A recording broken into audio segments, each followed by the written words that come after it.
G'day guys, Ben here, and welcome to my top 5 films of 2017. Now, I saw a lot of films this year, not everything that I wanted to see, but I did still see a lot of great films this year, so I'm excited to present this list to you, and we're going to start off with the honourable mentions.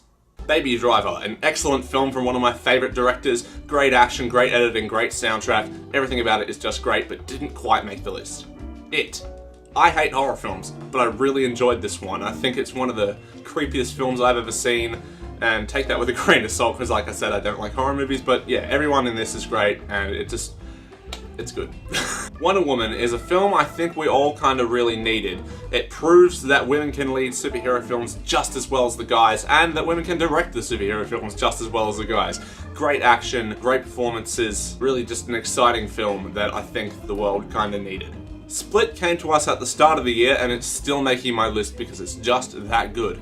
James McAvoy gives probably one of the best performances of the entire year, the performance of his lifetime, I think. The rest of the cast is great, it's quite creepy, it's directed really well, it's shot really well, and it's just a great time at the movies, or now at home because you can't see it in the movies anymore. A lot of people were quite disappointed with this film, and I don't really know why.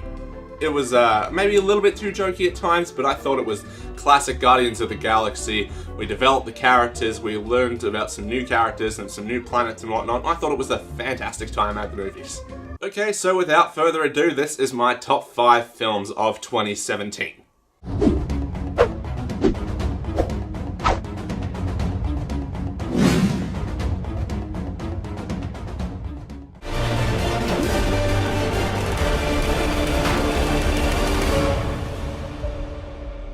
Villainess is a movie I don't know if many people saw, but if you did, you know how awesome it is.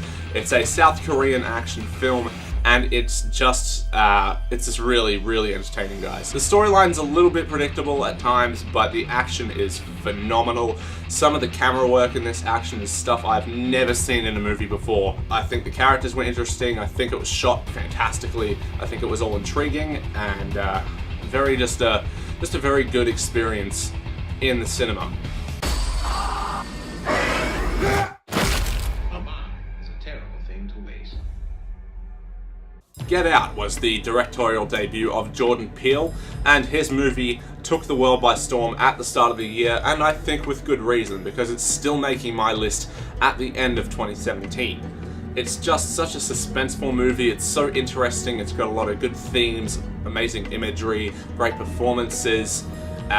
It's not really a horror movie, more of a thriller, but it's still scary as hell at points, especially towards the second half. But yeah, if you haven't seen Get Out, go give it a watch.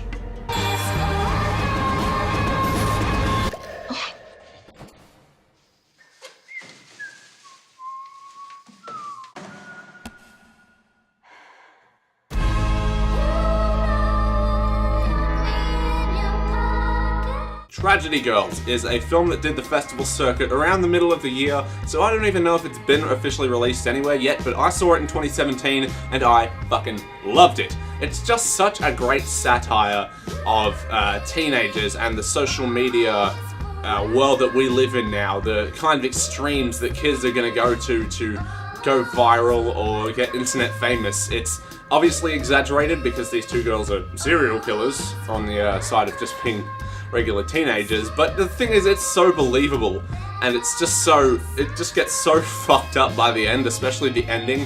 One of the most messed up movie endings I have ever seen, but really, it fits the characters, you completely believe it from start to finish. I love this movie, and I can't wait for other people to see it. I did not start this war.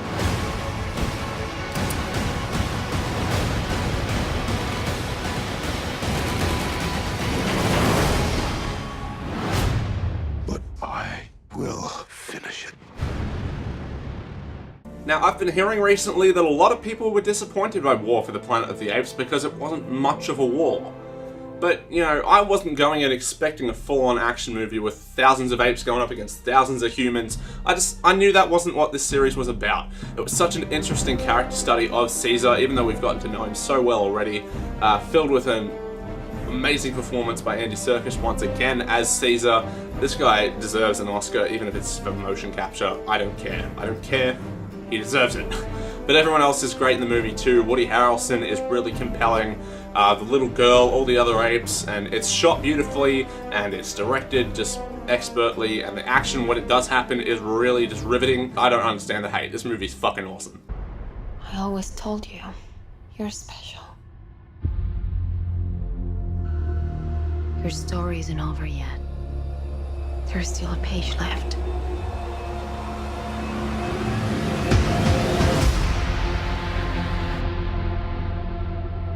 Blade Runner 2049. This is a film that just blew my mind when I saw it. It's 2.5 hours long, a little bit longer actually, and I could have watched it for another like 45 minutes at least, because I was just so compelled by the entire thing, filled with amazing performances by Ryan Gosling, Harrison Ford, and the rest of the cast, whose names I can't remember right now.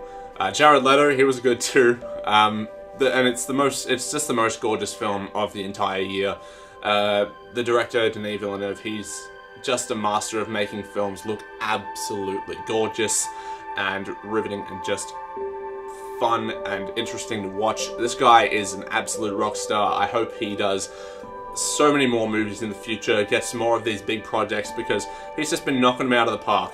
That's gonna wrap up my list of best movies for 2017. Now, like I said, I didn't get to see everything I wanted to see, and some of the Oscar movies don't come out here for another couple months, so I'll see those when I can. They just can't make my list, unfortunately. So if you disagreed with me, I know you will, probably, because it's the internet, everyone disagrees with everyone.